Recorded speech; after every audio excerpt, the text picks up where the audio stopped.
YouTube, what the crap's going on? Hope y'all are enjoying your evening, morning, afternoon, whatever it is when you're watching this. Got what I think is going to be a fun battle for you. It's a 2v2. This map's pretty sweet looking, to be honest. Got some neat features. Got the river here in the middle, some cliffs on both sides for either player to try and get some overlook type position. There's some woods on both sides for sneaky deployment. We've got a 2v2. This is vampires and beastmen facing up against Empire and greenskins. And there's some interesting units on the battlefield, one of which is the Templehof Luminarch there. Templehof Luminarch, yes, I said it right the first time. We got the Pimp My War Chariot by Volkmar the Pimp. And then we've got a Celestial Wizard here as well. And remember, there's 3 heroes max that people can bring to battles now. So we got the Orc War Boss here, a Giant, a Spider. Looks like a front line of Savage Orcs. One, and maybe a couple of big uns. You can see that there's a couple of dire wolves and the dire pack deployed behind the alliance of men and orcs, a very unusual alliance. So over here we've got 4 minotaurs. One of the 4 has great weapons. A couple Ungor spear herd, as appropriate. Gorebull. Remember, folks, it is getting closer to election day. So when it comes to election day, pick the bull who will gore you the best. Pick the bull who believes in destroying whatever it is that you stand for. Gorebull 2016, a message that you can believe in, because he will deliver. Death and destruction to everybody, that is. But he will deliver. He's the one politician you can believe. Gorebull. This has been paid for by the Minotaurs Union. No, in any case, let's get back to things here. So we got the Tithe zombies moving up. Just 3 zombie units to maybe try and draw some fire, start an engagement. They're a little bit far at front because this vampire army is pretty slow, so they probably need to retreat. Looks like the Empire pulling back and the Orcs pushing forward. Now that's interesting. The Orcs is like, we wants to fight, and the Empire's like, whoa, let's slow down here, friends. Let's set up a little defensive position. I don't like to look at all these Minotaurs and that Cygor. Speaking of Cygor, wow, does he have a great position up here on this hill. And then there's another Cygor spawn, so this is going to be brutal. These 2 guys can sit up here on top of this hill. No wonder the Empire was backing up. I'd be backing up too if this guy was calling my name from the top of the hill. Good thing he missed.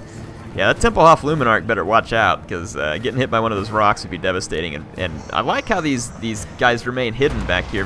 Wow! Those halberdiers got smashed. That was quite the throw.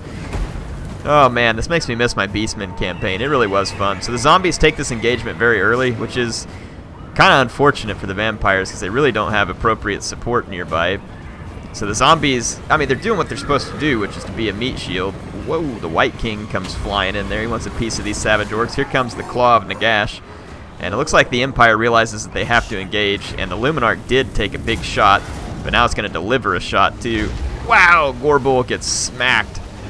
So he took some nasty damage off that Templehof Luminarch. Why is that a tongue twister? In any case, Claw of Nagash just comes straight in and engages. None of the units here are going to be able to do significant damage to it because of the regenerating. Here comes the Ghoul King, too. This guy's a little bit nasty in melee. He's going to get in here and start wreaking some havoc. So Ghoul King's there. And here comes the vampire units. We got the Königstein Stalkers and then some Graveguard coming in. There is a Giant nearby, though, so we'll see how that goes. The Giant is dealing significant damage to the White King. The Minotaurs, like they're lined up for battle. The Cygors continue to soften up the front lines of the Empire. Not doing significant damage yet, but it's damage. The Templehof Luminarch back here in the back, and then the War Chariot in position to support. This is a pretty sweet fight. I like this. Ooh, Net of Amontok on the Minotaurs. That's kind of brutal. These guys are going to take some damage now. Wonder if the crossbows are in range. No, that's kind of a mistake with the crossbows not being in range, because that would have been a really good way to tear down the Minotaurs. This is going to be a nice engagement here. Curse of the Midnight Wind from the Celestial Wizard. Pretty nasty curse. So that'll give a good start to the Empire infantry here. Minotaurs are free from the net. And the Empire is getting surrounded at this point. The Luminarch is dangerously close to these Minotaurs. It's going to retreat. Wow, those rocks, man, come smashing in. Let's see how the vampires are doing. They are eating the greenskins up in kind of the center. But elsewhere, not great for the vampires. There are some bows here supporting against the giant, though, and they are doing some work here. Great teamwork there. The Ungor Raiders. Oh, and a nasty Gaze of Nagash there on the giant, so starting to pull it down. The Minotaurs are now engaging, and let's see where Gorebull's at. Did Gorebull? Yeah, he hung back to try and not get shot by the Luminarch. And here comes the Dire Pack out of the woods. Let's see what their target is. They're heading for the back of the Greenskins. Not a bad plan, because the Greenskins are all routing, and if they ran them down, they wouldn't be able to come back from routing. One swordsman was left back here, so they're going to be able to hunt down the routing Greenskins, which should allow the Vampire to try and focus more on the rest of their fights. Dire Pack gets in here.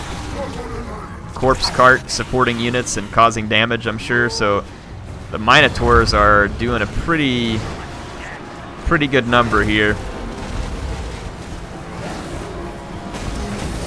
So yeah, here's a Warrior Priest. Not a common unit that we see here, so 2 Warrior Priests between him and Volkmar.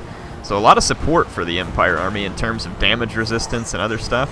Interesting pick. Don't see that very often. Wow, the Luminarch just got a point-blank hit on the Minotaurs, but did significant damage to its own halberders there. So the Empire's reeling at the hands of these Minotaurs, and Gorebull's going to come in and get a piece of the action too. But the Net of Ammontok, again, holding these guys still, even if it's just for a moment. So handy use there. The Vampires have mopped up their fight versus the Greenskins. And let's get in here close and check out some of this combat as the fight begins to... wow, another point-blank shot off the Luminarch. And it looks like it's going to try to flee away, but it's got Minotaurs right on its tail, and Minotaurs are going to tear this thing down at a significant pace. It's not made to go up against such a monstrously powerful unit. Some of these Minotaurs are wavering, but the Luminarch is stuck, and Volkmar's War Chariot is taking significant damage as well.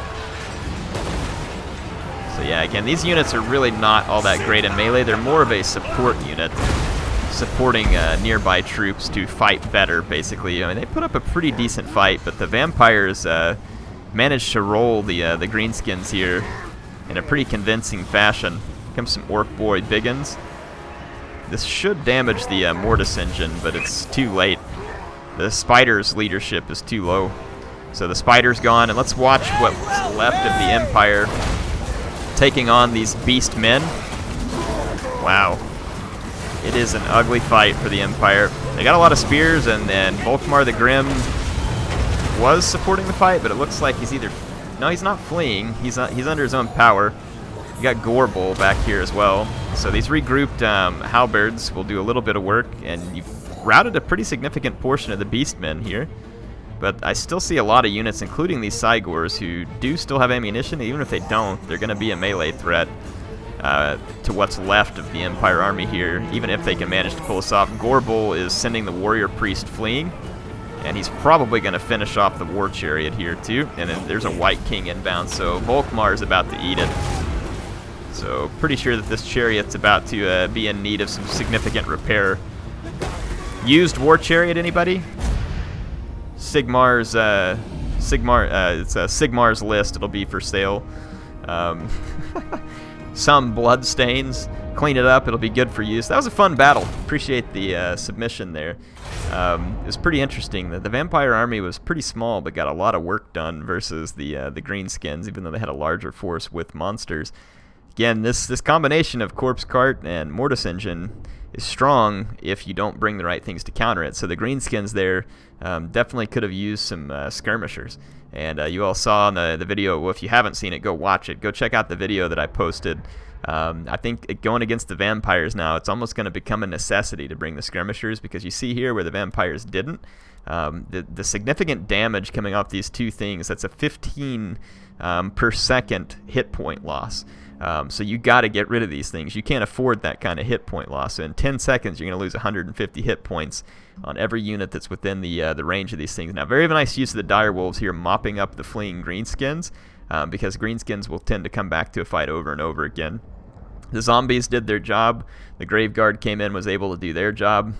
So overall, a pretty cool battle. Like seeing the Ghoul King used. He's a neat lord. Let's see whatever we got here. Killer 8802. Let's look at the stats on some of his units. I mean, bringing Minotaurs as the main killing force of a Beastman army makes sense. It's pretty predictable, but it makes sense. And then his choice of heroes here is pretty straightforward too. You got Malagor and the Brave Shaman of the Wild, so you're going to spawn in Cygor and use those Cygor to be kind of some artillery for the army, because it's cheaper to bring these two guys. And then Gorebull is your real lord in the army per se, because these two guys aren't strong enough to fight in melee. I like the addition of the Ungor Raiders. Just again, a little bit of skirmishing ability went a long ways. If you look at the Empire, Volkmar is not a killing machine, he's a support unit. And you can see that some of these Empire units got a few kills, but overall they got mauled pretty hard by the Beastmen. The last thing the Empire wants to do is end up in a melee fight with a bunch of Minotaurs. These guys need to be killed with skirmishers, and it can be pretty hard to protect your skirmishers, as is noticeable here, especially when you got direwolves behind you and Minotaurs that can break through the front of you. What do you all think? I enjoyed this one. Again, happy to make these videos for you. If you want to send me replays, it's airtotalwar@gmail.com. Always appreciate good replays, especially stuff like this. Tell me what else you want to see. What are you interested in seeing in terms of replays, in terms of this patch, test, campaigns, anything? Let me know what you're interested in. Appreciate you viewing. If you want to subscribe, there's a logo down at the bottom right. Feel free to click there. Appreciate MSI for sponsoring the build that I'm using to record this.